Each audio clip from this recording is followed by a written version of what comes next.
Hi guys and welcome to Strength Universe. Before we start, I'd like to say thank you to Martino Lazy Troll Donny for suggesting the subject of today's video, which is about the giant Angus MacAskill. Angus stood 236 centimetres or 7 foot 9 inches tall and is reported to have weighed 230 kilograms. In 1981, he was officially recorded as the world's largest natural giant. Natural meaning that his tremendous size wasn't caused by an abnormality of the pituitary gland. Angus was born in 1825 in the Isle of Berneray in the Sound of Harris, Scotland, where he grew up with his family in their small home.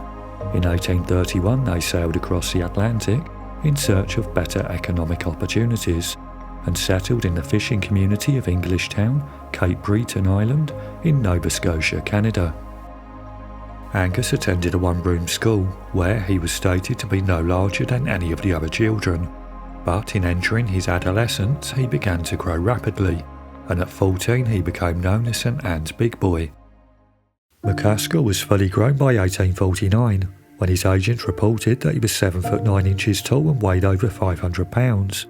But unlike others who suffer from giantism due to excessive production of growth hormones, Angus was said to have been relatively proportional. He's stated to have been 44 inches across the shoulders, had an 80-inch chest, wrists measuring 13.5 inches and ankles of 18 inches. The palms of his hands were said to be 8 inches wide and 12 inches long, and by the time he was 35 years old, he was wearing shoes that were 17.5 inches in length, or the equivalent of a shoe size 28. While Angus MacAskill didn't do any conventional lifts that we can compare, he was well known for his feats of strength. On one occasion, he's said to have picked up and carried a length of timber on his shoulder that was 60 feet long by 8 inches square, a distance of 400 yards down to the seashore. And while no weight is mentioned, a piece of timber of this size would be in the region of 332 kilograms or 734 pounds. Angus was also said to be able to lift a fully grown horse over a 4-foot fence, and that he could easily carry 2 barrels, one under each arm, weighing 160 kilograms or 353 pounds each.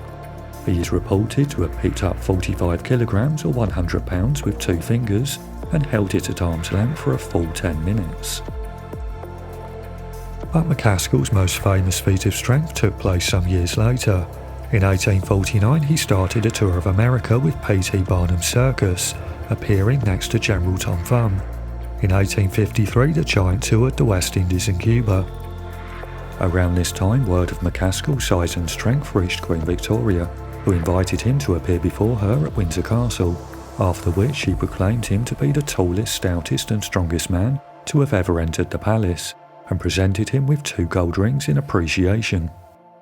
There are various accounts of an incident that took place shortly after MacAskill returned to New York or New Orleans, but all state that some passers-by on a pier bet that he'd be unable to lift an anchor weighing between 2,200 and 2,700 pounds.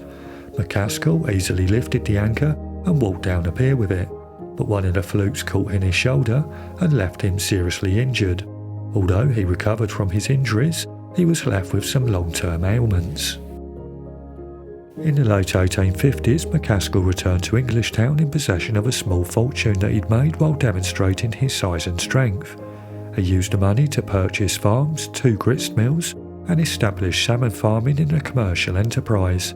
His general store was erected with front and back doors 9 feet high, and there in his new home he passed the time puffing on corncob pipes in a specially made chair.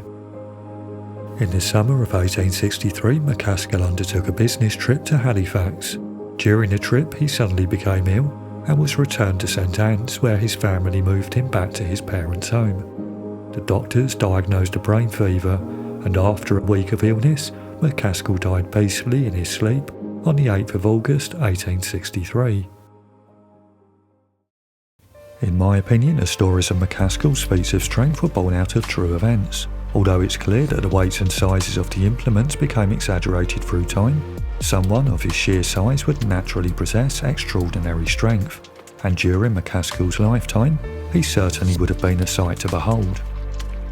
But as always, it'd be great to hear your opinion, so please leave a comment below letting me know what you think of the claims of MacAskill's strength. I've left credits and social media links in the description below, so please check those out and give them a follow.